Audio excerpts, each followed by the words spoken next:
Hey everybody, this is Paul Dotsky. I just wanted to say real quick that during this episode, we tried to comment and talk about the people that are no longer with us that were featured on the series for On the Trail of Champ. We know that Katie Elizabeth is a current researcher for Lake Champlain Champ, but we wanted to take a look at and remember those that did appear on the series that are no longer with us. This episode is dedicated to all those that did appear that are no longer with us. Enjoy.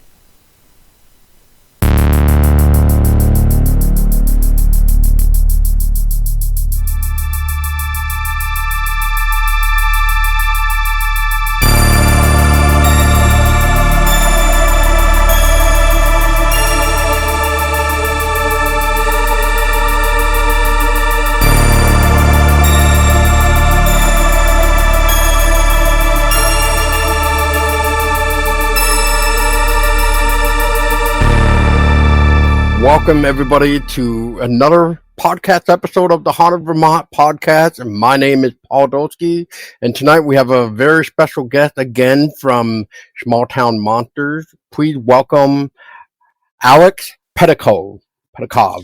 Oh God, here we go again. No, you got it. How's it going, man?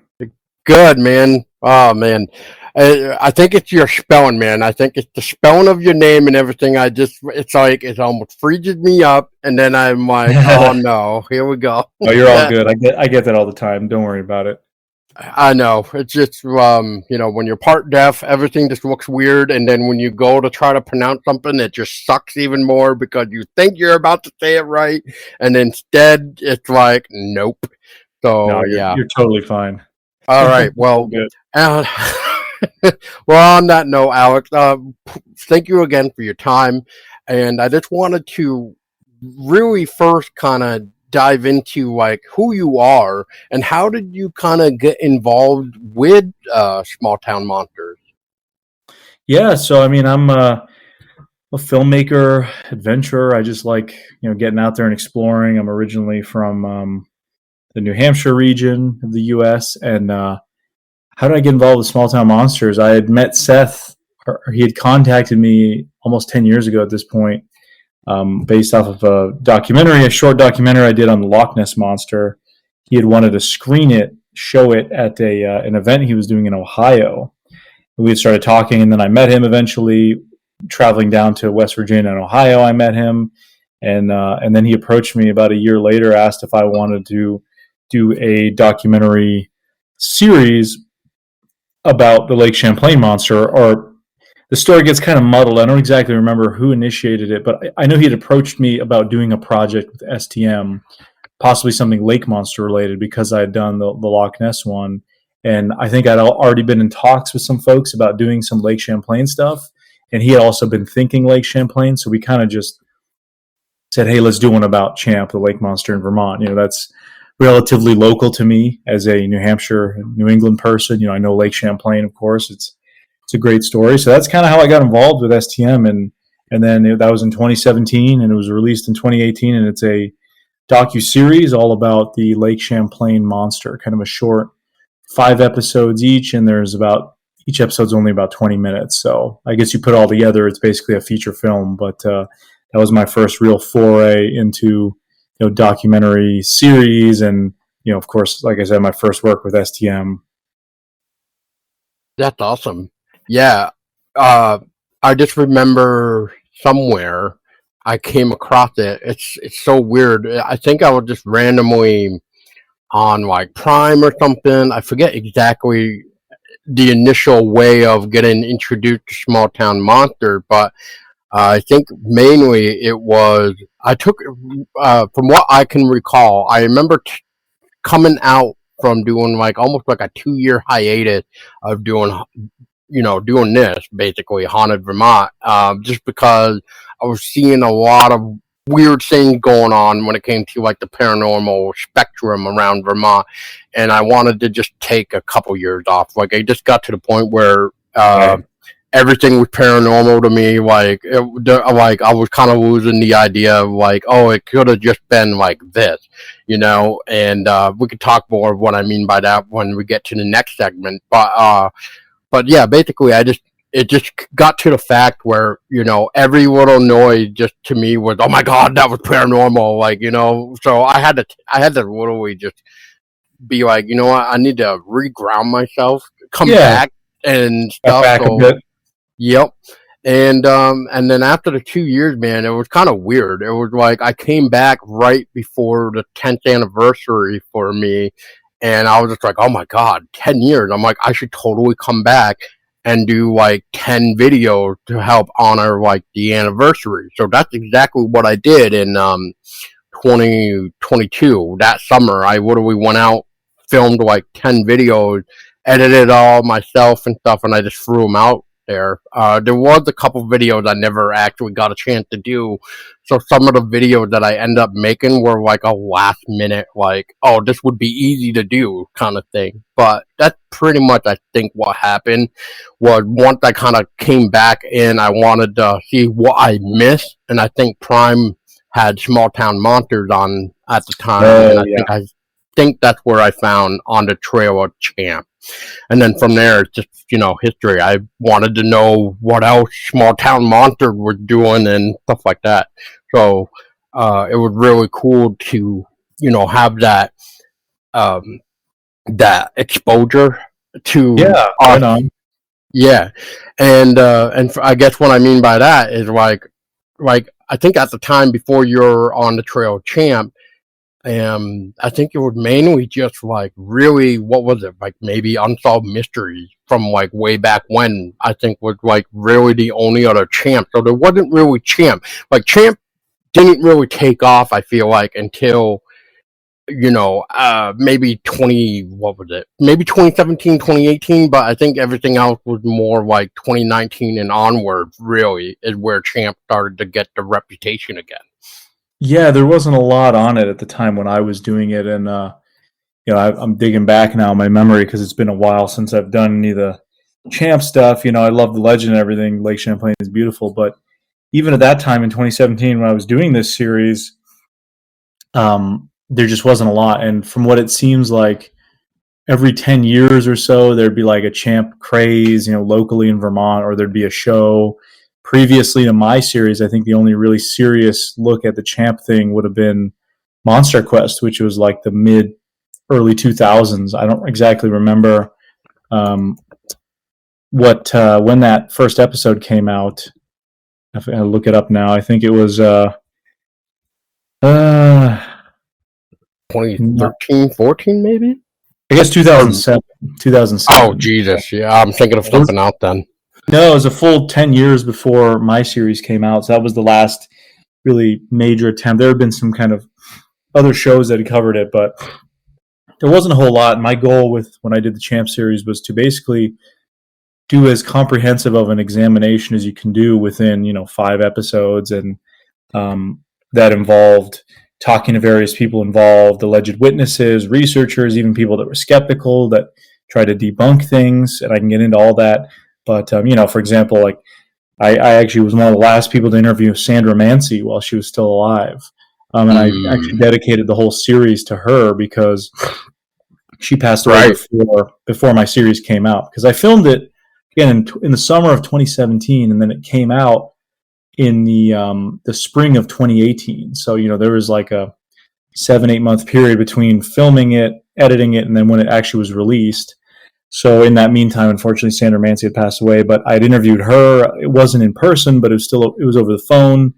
Yep. I talked to other alleged witnesses, people who had had experiences in the areas in Lake Champlain, and even people like Ben Radford, who's a skeptic who kind of went to Lake Champlain to try to recreate or debunk the Sandra Mancy photo. So I try to portray, a little bit of a balance with some of the stories and talk a little bit about the history I felt that was there, and that's kind of the way I approach a lot of my documentaries, but certainly with the Lake Champlain mystery. Well, I mean, to touch on what you were saying, to kind of balance, I mean, I did feel like there was a good balance between everything. I know at one point, I forget the name of the show right now, but I will look that up as I'm trying to talk about this. But basically, the only other thing that I thought that your series didn't really provide, like this one show tried to do, was and correct me again, Alex, unless you did Sure. try to do something, but they the show here that I'm trying to find, so bear with me. It was something along the lines of like they were trying to gather samples of the lake. Mystery Decoded, it was called. That was Okay. and anyway, they took DNA of part of Lake Champlain. They sent it off to see if they could indeed try to find something that was unknown in the water, which at the time of the episode, they said that they couldn't find anything unknown except for one type of fish that apparently nobody knew was in Lake Champlain. But as far as like trying to figure out if a creature like Champ was in there, they had no luck per se. But Right. Yeah, I'm not too familiar with that one. I do know, I used to know one of the guys that was on that show, Nick Valenzuela, I think back in the day, years ago. I actually met him one time. We were out in California doing some Bigfoot stuff in like 2021. And I remember he was telling me that, oh, they were going to be going out to Lake Champlain because he had been cast for that show. But I never actually saw that show. I know there's been a few other programs since I did my series. And what I was trying to kind of do again with my show was, it wasn't so much of like, trying to prove the existence. My idea was just to again do an in-depth coverage of the whole mystery, all the different angles. So that each episode had a different kind of focus. There was some episodes that were heavily focused on just the folklore and the history, and then the eyewitnesses and the theories, and then there'd be another episode that's mostly focused on just research. So I would follow various researchers who were actually studying and investigating the mystery, and just basically follow them with a camera. And that was kind of my approach. So, I know they had tried to collect, video and photo evidence and that kind of stuff. And they'd done camera traps. You deploy at the bottom of the lake. And, there was quite a few researchers I was working with at the time there on the lake. And then, like I said, I had talked to Ben Radford, who is, again, more of a skeptic, and he had sent me along his attempted recreation video of the Mansi photo. I talked to somebody who worked at the Echo Center in Burlington, which has the original Sandor Mansi photo on display, and they have like a Champ display. And, they talked about the ecology of the lake and how they use Champ to kind of help promote kids getting involved and trying to keep the lake clean. And so, yeah, I guess my series was not your typical kind of show where it's, you've got a couple of hosts that are trying to prove something real or not. I was just trying to cover as many aspects of the mystery as possible. And that's kind of the approach I've taken to a few of my different series. I do now more videos that kind of focus on my personal search, but this one was definitely in the early days of my filmmaking. It was much more based around just the mystery and all the different angles. And ultimately, I wasn't trying to convince people one way or another. I was just kind of trying to lay out some of the stories and let people make up their own minds. yeah, you were kind of basically making it end like an open mind, like what do you think at the end of it? Yeah. Which was nice because you don't really see that much anymore where, you're basically trying to, like you said, you're not trying to prove the existence, but you're at least trying to make the viewer think on it. Just be like, well, could it be? Could it not be? Right? While as you were talking too, like you were trying to balance all the different type of angles, which is again good because I mean you can't just have somebody that goes, oh yeah, I captured this, I captured that, without somebody else trying to say, well, this is easily what it could have been. I mean, Right. it's like me, like I will keep saying it right now until I have my own experience, which is if you were to talk to me, Alex, about paranormal, like as far as spirits and ghosts, I will flat out tell you, yes, there is spirits and ghosts because of my own experiences that I have had and witnessed and captured and stuff like that when I come to that realm. On the other realm, like we're talking here with cryptids, um, I'm I will listen to people because what they see, depending on how they react, it's going to be genuine, or you're gonna know something is just not right, where they're probably just trying to get their 15 minutes of fame. Uh, Right. and you can see that with the body language. But I guess what my point to this is, I'm more of one of those guys, unfortunately, where it's I want to see it to believe it kind of thing. Unfortunately, I think it's because, like I was telling you with my hiatus, after coming back, I feel like the way paranormal is nowadays, it's almost like that cash in cow thing. Like, oh, how can I, cash in on, like, what to say for the example right here is, how can I make it look like I have Champ's body? Because I do Right. remember at one point there was some sort of article or something going around saying like, hey, I think there's a Champ's body, washed up on the Yeah. shore. Yeah.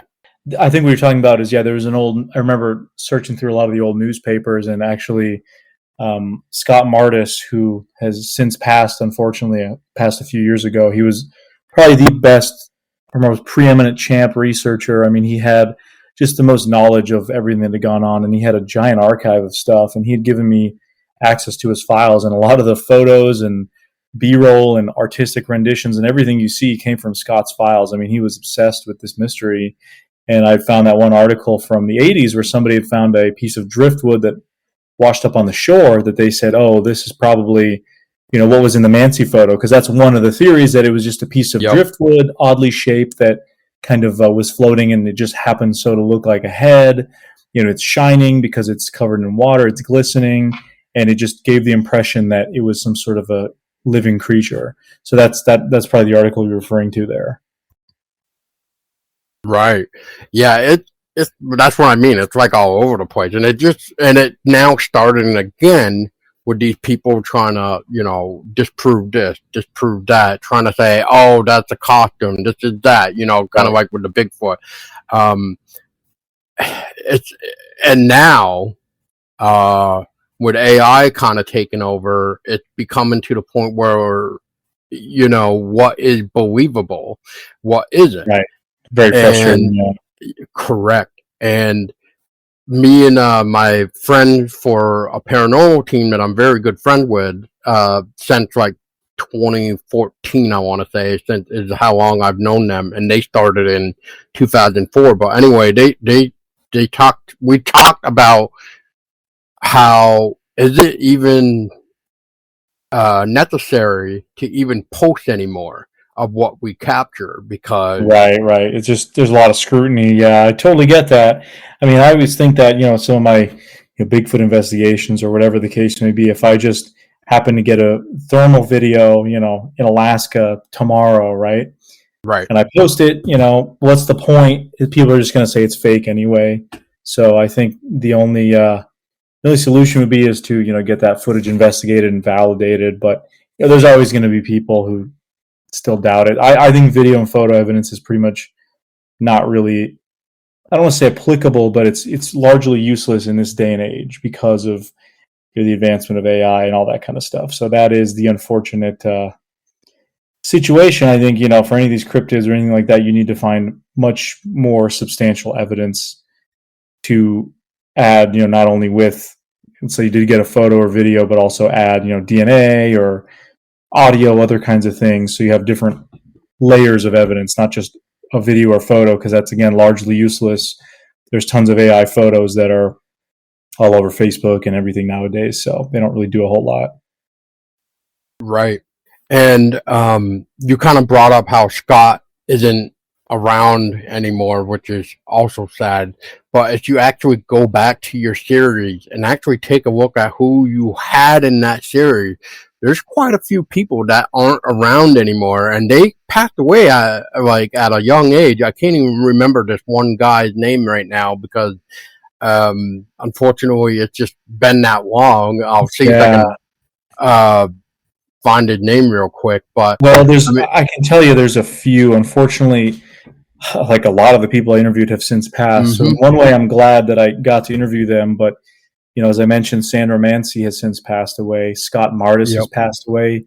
His research partner, William Dranginis, who was the guy with the boat that him and Scott would go out, Bill has passed away, unfortunately, and he was a really great guy too, just like Scott. Also, Charlie of the Charlie Hour Boathouse that was featured. He had the sighting of the two creatures near north of Burlington. He has since passed away. And actually, one of the other guys, Frank, who was also a witness from Port Henry, New York, he has since passed away. So there's a lot of folks, unfortunately, that I interviewed during that series that are no longer with us. But again, I'm glad I was able to tell their stories and preserve that in the moment. So at least we have the records of that. correct. Yeah, and I think that's also a good thing because they didn't take it with them when they left this earth. Right. And because it just sealed the deal of there is in fact something out there. Just found out, I read on this, that Vincent DeTilio, who I also interviewed, who was the owner of the bait and tackle shop in Burlington, who I interviewed, he had the sighting in the 50s of the creature, and they said they saw the dinosaur head. I just found his obituary online. Unfortunately, I was from June 29th, 2025. So, Wow. just very recently, and he was 91, so he was up there. I remember even when I interviewed him, yeah, he was in his he would have been in his late 70s at that point, or 80s. So again, unfortunately, it seems like most of the people I interviewed in the series are no longer with us. It's been almost 10 years, so I did just want to point that out. Rest in peace. But a lot of great people I got the chance to interview, and again, that's a story. From my knowledge, Vince had never shared his story previously publicly, so I was glad to share that story in that way. Before we transfer over to the other segment that I wanted to do, so basically before this On the Trail of Champ, coming from you now, like for your personal opinion, I guess, Sure. like how did you look at this type of realm anyway when it came to like the cryptid, the paranormal, basically, like even the UFO God, here that other word again, basically UFO, like everything, we just say everything in a bundle, right? Like Right. how do you look at it? So, I mean, prior to the Champ series, I had been actually more interested in the Loch Ness Monster, which is kind of ironic because that's on the other side of the Atlantic Ocean for me, being in New England, even though Lake Champlain's only a few hours. But I think that's because Nessie and that whole Nessie story is more famous than Champ, even though I think there's more to the Champ mystery and it's longer lasting than Nessie. And I'm pretty skeptical of the whole Loch Ness story, to be totally honest. And Really? I feel like over the years, that if you look at just the lakes, if you compare Lake Champlain and Loch Ness, Lake Champlain is a lot more conducive environment for tons of species of fish and wildlife. It's a much larger lake. We're talking 124 miles long, 12 miles wide, 400 plus feet deep at its deepest. I think Loch Ness is only less than 20 miles long, couple miles wide, and it supposedly has very low fish populations, just not a very conducive environment. Whereas Lake Champlain is considered to be one of the most biodiverse lakes in the U.S. Tons of species of fish, like giant, monster-sized fish. I mean, I've seen photos of fish from Lake Champlain, when sturgeon fishing was still legal in the 1800s, and in the 20th century, people pulling out sturgeon the size of boats, size of a small kayak, just like really insane large creatures like that. That if you're in a little kayak and a 10-foot sturgeon just swims past you, that by definition is a monster, and that's probably going to startle you pretty good. And I've seen, I've heard stories of other large fish in the lake, and the gar, long-nosed gar, I believe, and the others. And there's a lot of different interesting species of fish. Some of them supposedly are adapted from when Lake Champlain was part of the ocean. You've got Atlantic salmon or landlocked Atlantic freshwater salmon in the lake. I'm not a fish biologist or anything, so if I'm butchering any of this, I apologize. And it's been a while, as I mentioned, since I've done any of the Champ stuff. But no worries, man. I kind of always been more interested in Loch Ness, even though Champ is closer. And when I got into doing the series, learning about all the different stories and sightings, it made me think maybe there really is something in the lake. Now, it's been again 8 years since I've done the series. I've heard subsequent stories, but there's days where I'm like, man, maybe it is all just, it's a myth, what's going on here. But then, you'll hear stories and some of the sightings. I mean, the guy Vince DiTilio I mentioned, who recently passed away, he was, a war veteran, very straight edge kind of guy. And, he talked his story about seeing this thing in the 50s before anyone even talked about Champ, before it was popular, and like, he seemed very straightforward with his sighting. I have no reason to doubt him. So I don't know, but a couple of the people I've talked to as well, who've claimed to have had a sighting or seen, the Bodette footage or whatever the case may be, claim what they saw was actually some sort of large turtle-like creature, maybe with a long neck. So it's kind of like my favorite theory is that maybe you've got a few very large turtles or snapping turtles or undiscovered species. I don't know. As unlikely as that sounds, maybe there are a few of these large turtles out there that are responsible for some of the sightings. Even when I had done that Chasing Legends series back in 2021, or actually in 2020, I should say, we talked to a diver up in Mallett's Bay who's spent years diving on the lake and has found all kinds of shipwrecks and stuff. And he took us out in the lake and showed us his underwater ROV unit. But he had a sighting of something while in one of the deepest parts of the lake and the widest parts of the lake, there in the northern sections of the lake. He had seen something which he described as kind of like just a 4 or 5 foot long hump in the water that just came out of the water and was actually moving. And he thought he was going to hit it with his boat. And he described it as kind of looking like the back of a large turtle. And there's a couple other people that had a sighting that I talked to, said it looked like some sort of prehistoric looking turtle, had a shell and everything. So maybe that's what we're dealing with. I don't know. I mean, I think that would explain why there's not very many sightings. People obviously talk about the plesiosaur theory, and I think that just doesn't make any sense. Some sort of prehistoric reptile. I think it's something turtle-like would make more sense because maybe it's not as seen as often. They live a long time, so maybe there's only a few of them. Again, it could just be a large snapping turtle. I mean, there's some big ones on the lake, but I don't know. I kind of go back and forth on the whole Champ mystery. I think either way, it's a interesting part of local lore, certainly in Vermont, upstate New York. You've got Port Henry, New York, with the famous sightings there. They put up a plaque up on the New York side of the lake. You've got Champ's Trading Post in Addison, Vermont. You have some Champ history along the Vermont side of the lake. Burlington has a couple monuments and that sort of stuff. So, it's there's definitely, it's an interesting part of the lore, but is there something behind the mystery?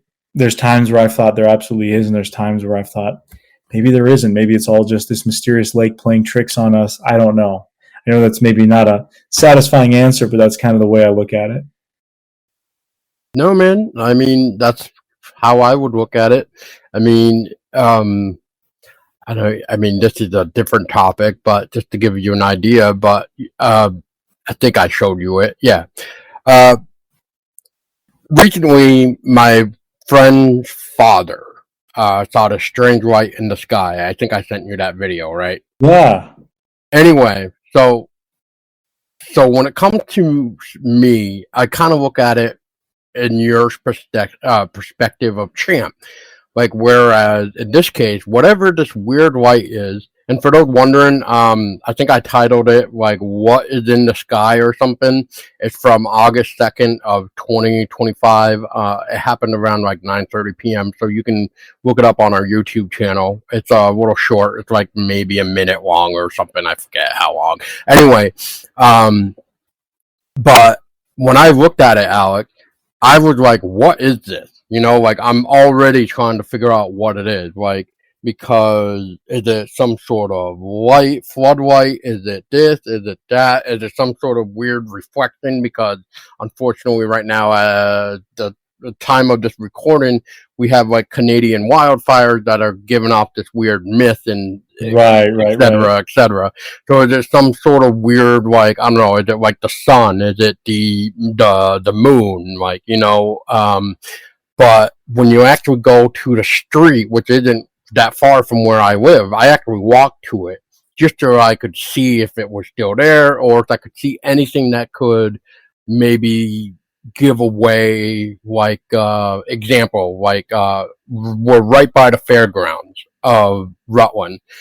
First thing I remembered too is there was like an event going on, and I actually asked somebody who was at that fair. I actually found another friend of mine that was there as well to help confirm this.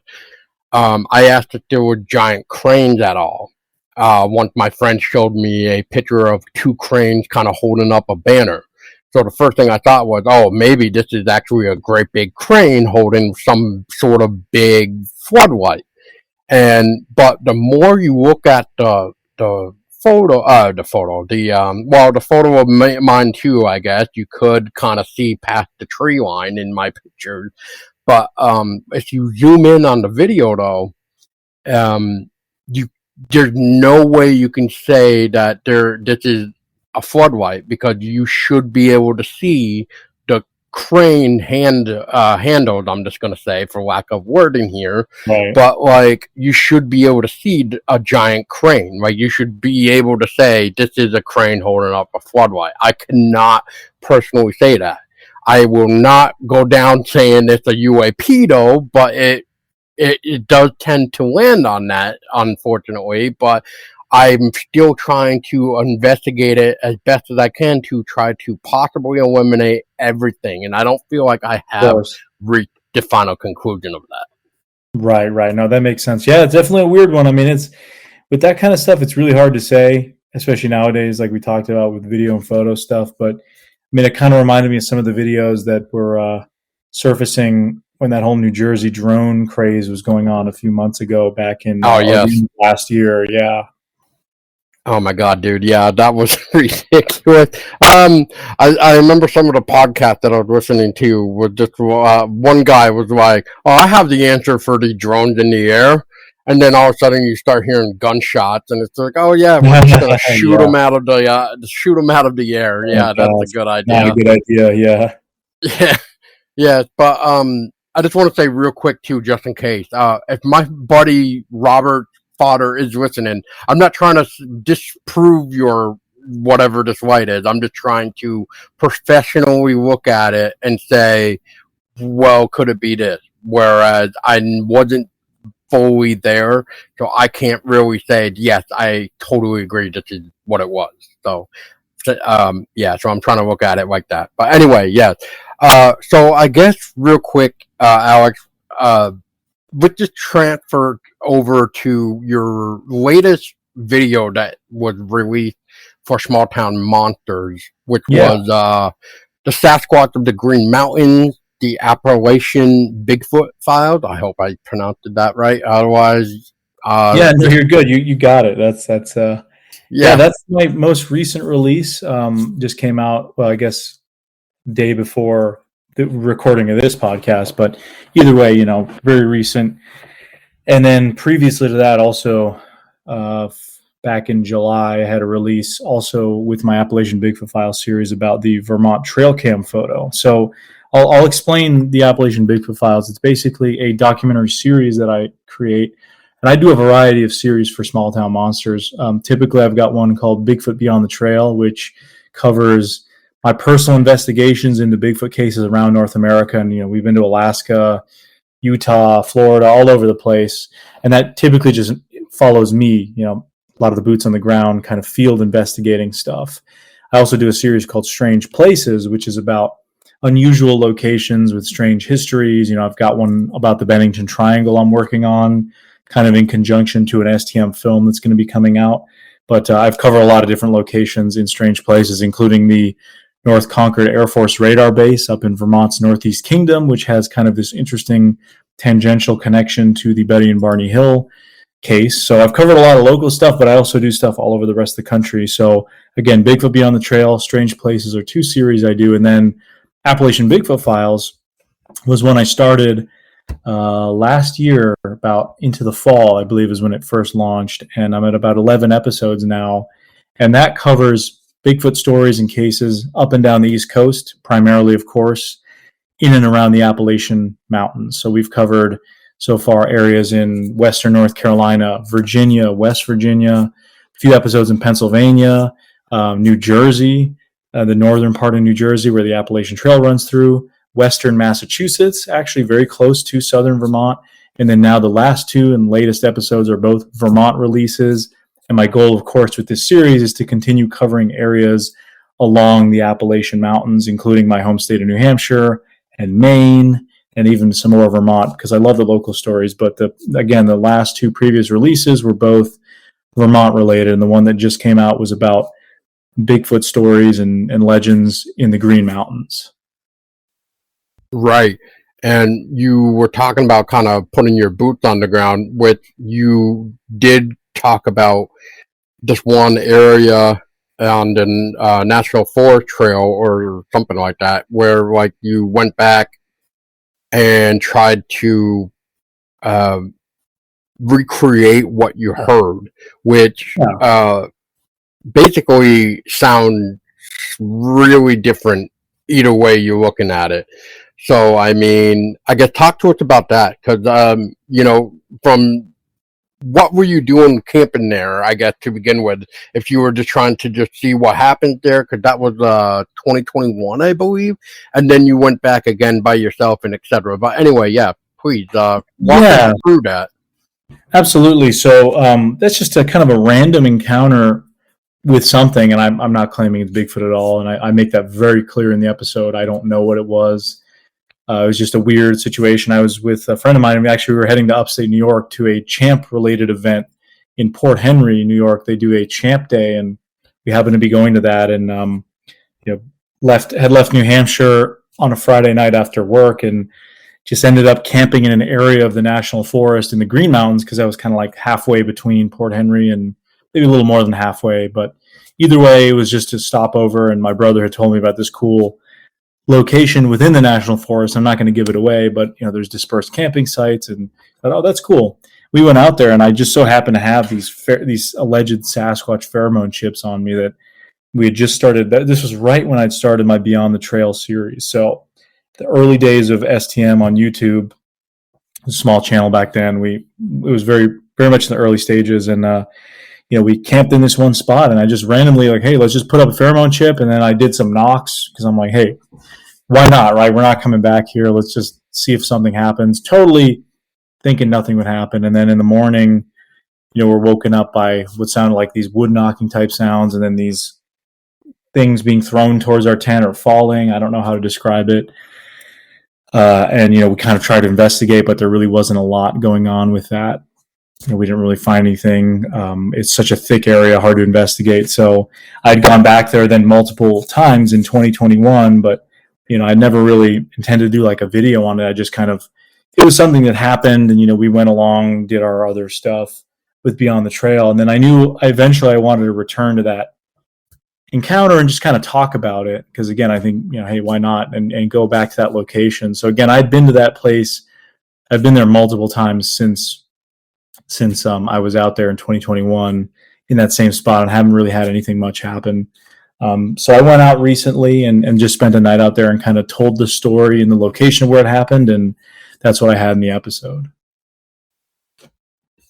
Perfect.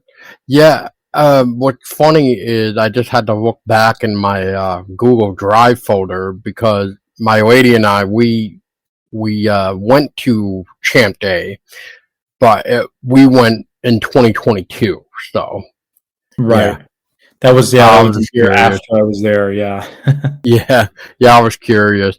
Because that would have just been hilarious. But yeah, that's very interesting. Yeah, and I mean, I do appreciate the fact that you did say, I'm not saying this is Bigfoot. I just don't know what it is, because, like going back to what we were talking about earlier, it's like everybody wants to assume that's what it is because everybody wants their own encounter per se, Right. and I totally get it. And I mean, Yeah. I'm right there with most of those people, but I want to be, um, I guess, professional about it. I kind of hate that word just because I feel like nobody's really a professional at this type of stuff because we really don't know everything.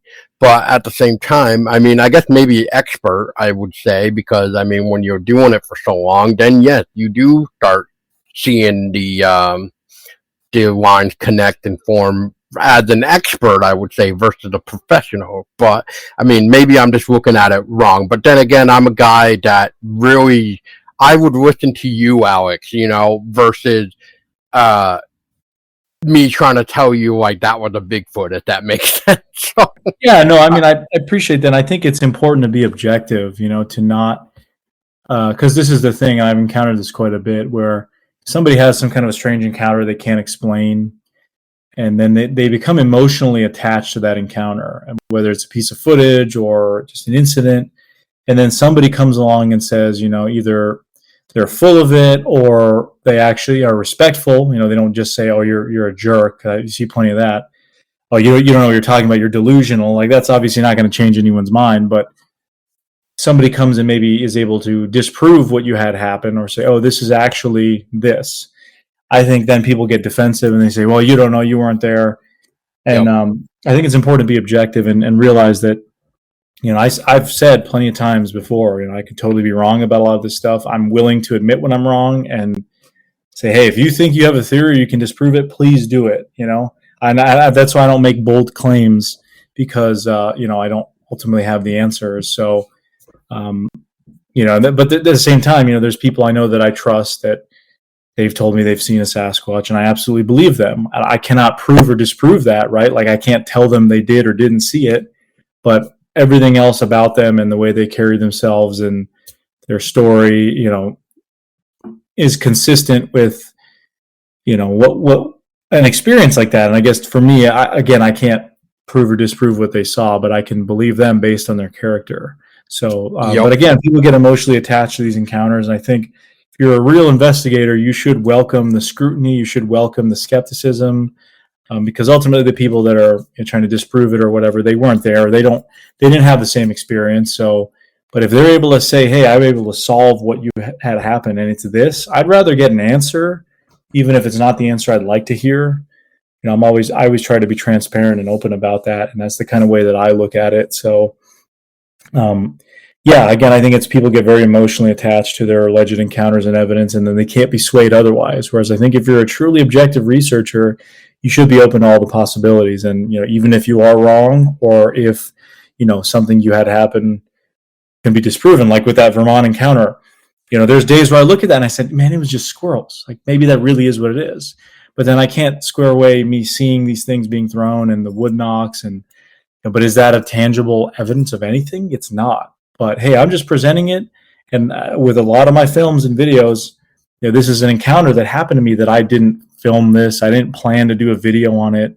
It's just something that happened that now, 4 years later, I happen to be doing a series about the Appalachians, and this falls right in that area. I said, "Hey, I'll include my personal story, and I'm putting myself out there for scrutiny for people to look at, and they can judge however they want to, and tell me I'm wrong in what I encounter with squirrels. That's totally fine, totally up to you. I'm not making claims one way or another. It's just that's what happened to me, and you can take it or leave it, kind of thing." So, again, it's not like I planned this encounter to be featured in this episode. This literally happened in 2021, before the Appalachian Bigfoot Files even existed as a show. So, that's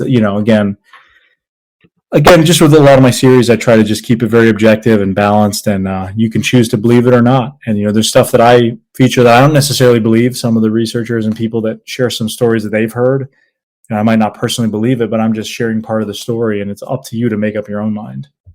Exactly. And that's where I think it keeps the great balance of keeping that open mind. Like, it could very well be, but when your interviewees have some sort of evidence to back up what they're saying, That's when it starts to get hard to say, oh, this can't be it. But when they have like this in front of you or some recording, and when I mean this, I mean, let's just say for the example, like let's just say, like a footprint, right? Like they have a cast in, like Paul Bartholomew, he has quite a few, but like, for somebody like me who's not into that subject, and I've been to Paul's place before to see these cats, but it's like when somebody that's not really into the cryptid world as much as these other guys are. I Yeah. mean, if you're going to show me a cat, I'm going to be looking at it going, where am I supposed to be looking? Because I Right. don't have uh, the trained eye to really see what I'm supposed to be seeing, I guess, because I haven't delved in it for so at all, really. That's why now, like, I would love to find somebody that would be willing to allow me to be part of a camping adventure, just so that I can see if I could possibly have the same, like a possible encounter. Because then, if I have that possible encounter, like sort of like what you have, even though you're not admitting that it was a Bigfoot, but if I were to have had that, yeah, you're definitely right. I would be thinking a little bit differently, kind of like Right. you. And, I think that would be more healthy too, versus just hearing these stories and going, yeah. I mean, I get the idea of the proof, the vocalization recordings that you hear and this and that. But I mean, I think when it comes down to it is once you have your own experience, you can't get that. You can't get that taken away from you. That's yours. So I think that's what I want to do now. Is like, because like I was telling you, Alex, uh, you want to talk to me about like all the paranormal ghost spirit stuff that I have encountered in my life. I have no problem sharing that because I know there's something out there. I Right. know there's something more. But like, if you're gonna, like, you and I are talking right now about this Bigfoot stuff. I mean, I have a story about my father who, sadly he passed away. But I mean, I remember some of the one story that has stuck with me, and which is he used to go to a private camp in West Rutland, Vermont. I don't know the name of this camp anymore, unfortunately, and but I do sort of remember the layout of the camp somehow, even though I was very young when I went there. But I mean, I don't even think I've shared it yet, but I will just share a little bit. But basically, this camp was in a private area, like I said, in West Rutland. The story said something like my dad talked about how it was a camp that was 2 stories. On the second story, you could go out to this like porch, I guess, patio, whatever. Um, in front of this cabin, it had a singular tree, almost like I'm trying to think of a good example here. Like if you look outside, let's say your house, and you have one of those, I'll just say street trees for lack of wording, but it's not very tall. It's like, I guess I'd say medium size, just for the lack of wording here. But Right. it was, let's just say 9, 10 feet tall. But my dad claimed that he saw something as big as this tree, Interesting. and that's all he can make out of it because it was pitch dark. But he could see like the silhouette of this thing just standing there, almost as if it was staring inside of the cabin before whatever happened. Which unfortunately, that's what I'm saying is, like, I wish my dad was still around. He would have been 76 this year, and I would love to have had a conversation with him more, even when I started this haunted Vermont thing, because he even told me about a UFO story a long time ago, Oh man, and that's cool. Yeah, so he was almost into the paranormal as much as I was. So it was really cool. And so that's why it makes me wonder what it could have been like if my dad was still alive when I did start Haunted Vermont. I mainly started Haunted Vermont, Alex, and this is for you, Alex, because I think I've said this Yeah. plenty of time. But so, and I'm gonna apologize for the listener again, but it's been a while, I think. But I mainly got into this because of uh, me and a couple friends, we went out one Halloween night or night before Halloween, man, and we were just like, oh, let's see what we can stir up, you know.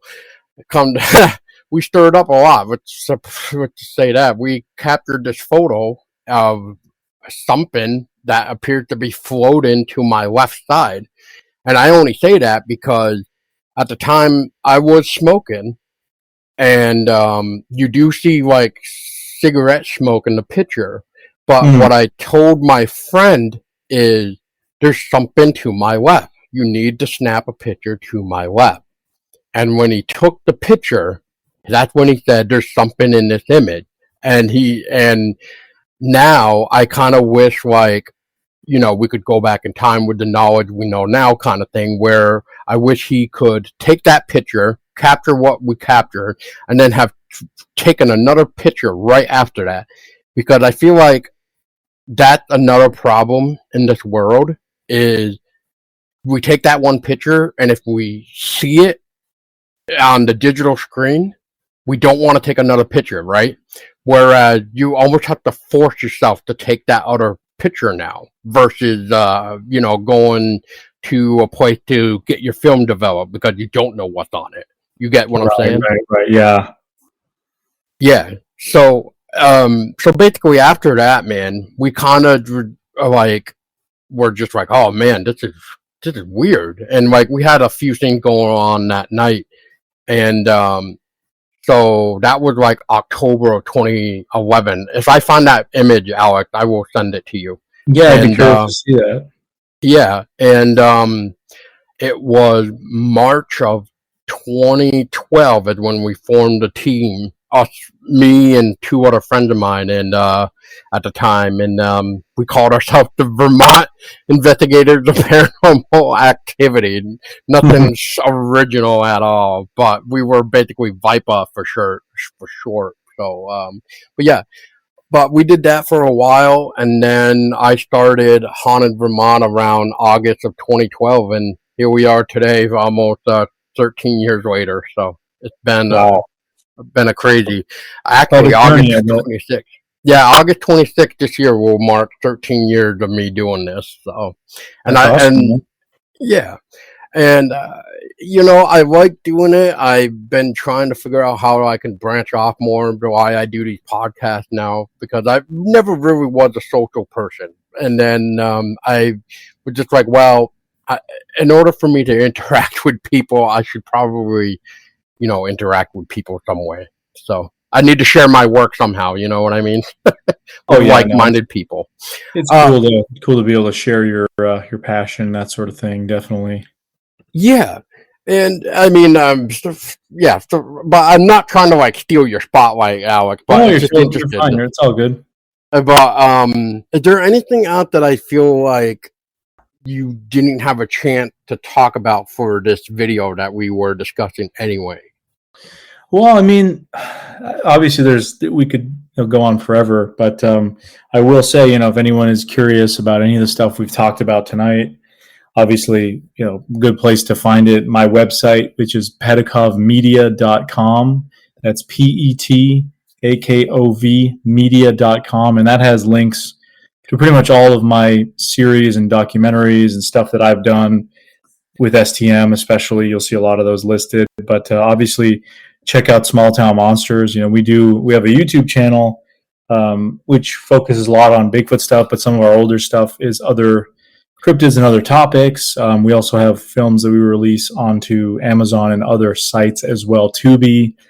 So, we've covered cryptid topics, UFOs, all kinds of stuff, paranormal, folklore, a lot of Bigfoot stuff. So there's really a great variety of stuff that we've done. I've, again, specifically done multiple different series and films with Small Town Monsters, starting from On the Trail of Champ to Bigfoot Beyond the Trail, Strange Places, Dark Coast, and then Appalachian Bigfoot Files, which is one I've been working on lately. But I release a bunch of those at different times throughout the year. So yeah, it's a good place to kind of find out about any of the stuff we've been talking about tonight. For sure. And just, I guess, to be clear, so On the Trail Champ, that was your first, should I say, debut with Small Town then? Yeah. On the Trail Champ was the first series, and at the time, Small Town Monsters was basically just Seth Breedlove, kind of running it himself, and I was really honored to be one of the first outside filmmakers brought in to work on an STM production. And kind of I was given free reign, and that later turned into we started doing other stuff and the YouTube stuff, and then I started doing my own series, and it's been a lot of fun for sure. Perfect, Alec. Well, I think that is a great point to stop for now, and I do again appreciate your time. I do feel like we have only just begun to scratch the surface of what you have created, but I would love to have you back on so we can talk maybe some more when you can. So again, maybe down the road. But thanks for having me on, and it's a good time. Definitely. And well, you heard Alex. He sent out the URL. I will try to do my best to have the URL in the video description here. For some reason, though, I've noticed if I have specific links down in the episode descriptions, it's almost like the episodes are becoming not public, which is very weird. And then it's like almost forcing it into a private mode. So I'm going to try to do my best to figure out what is causing that, so we don't keep having these hiccups. But I will do my best. Otherwise, I guess I'm just going to have to crypto write that. So yeah, basically. Mm-hmm. But yes, there you go. So for everybody else, I guess watching, I guess in this case, or listening in this case, we got two different things we can end by, and that is keep your eyes to the waters. Make sure you have your ears listened. Whether if you're part deaf too, make sure you might have some sort of hearing aids in so you can hear the surrounding wood sound, because you just never know what you may stumble upon.